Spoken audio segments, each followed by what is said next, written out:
ताज्या घडामोडींसाठी स्वानंद न्यूजला सबस्क्राइब करा आणि बेल आयकॉनवर क्लिक करा।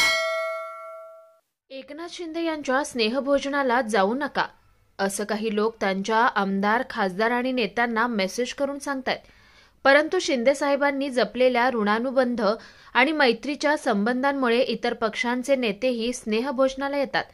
त्यामुळे आता तरी तुमच्यापासून लोक दूर का जातात याचं आत्मपरीक्षण करा असा टोला खासदार डॉक्टर श्रीकांत शिंदे यांनी उद्धव बाळासाहेब ठाकरे गटाला नाव न घेता लगावलाय।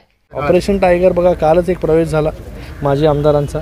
येणाऱ्या काळामध्ये ऑपरेशन टायगर हे सुरूच राहणार आहे, कारण की लोक जी आहेत ही माननीय उपमुख्यमंत्री, मुख्य नेते एकनाथजी शिंदे साहेबांच्या वरती विश्वास ठेवून पक्षामध्ये प्रवेश करतात। 2.5 वर्षांमध्ये ज्या प्रकारे कामं केली शिंदे साहेबांनी, ज्या प्रकारे तळागाळातील लोकांपर्यंत पोहोचले, ज्या प्रकारे वेगवेगळ्या योजना आणल्या, 2.5 वर्षांमध्ये इतकी कामं झाली की याच्या अगोदर इतकी कामं कधी झाली नव्हती। आज त्यांच्यावरती विश्वास ठेवून, त्यांच्या नेतृत्वावरती विश्वास ठेवून सगळे नेते असतील, कार्यकर्ते असतील, ते गेल्या 2.5 वर्षांपासून तर येतातच आहेत पक्षामध्ये, येणाऱ्या काळामध्ये अजून येतील। पण काही लोकांना जे आहे ते डिनर डिप्लोमॅसी काय त्याचा प्रॉब्लेम झालेला आहे।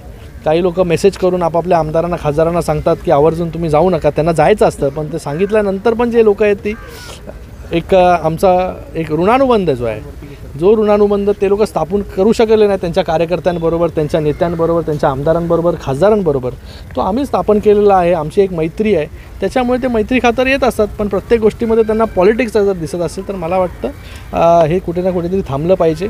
साहेबांना एवढा मोठा अवॉर्ड मिळाला, त्याच्यामध्ये पण त्यांना पॉलिटिक्सच दिसतंय। आज त्यांनी थोडंसं, मी नेहमी म्हणतो, आत्मपरीक्षण करा जरा, तुमच्यापासून लोक दूर का जात आहेत। आज महाविकास आघाडीची लोकं पण जी आहेत ही तुमच्यापासून दूर जात आहेत। महाविकास आघाडीचे अलायन्स पार्टनर जे आहेत हे पण तुमच्यापासून दूर जात आहेत, का जात आहेत याचं जरा आत्मचिंतन जर केलं तर त्याचं उत्तर नक्की मिळेल।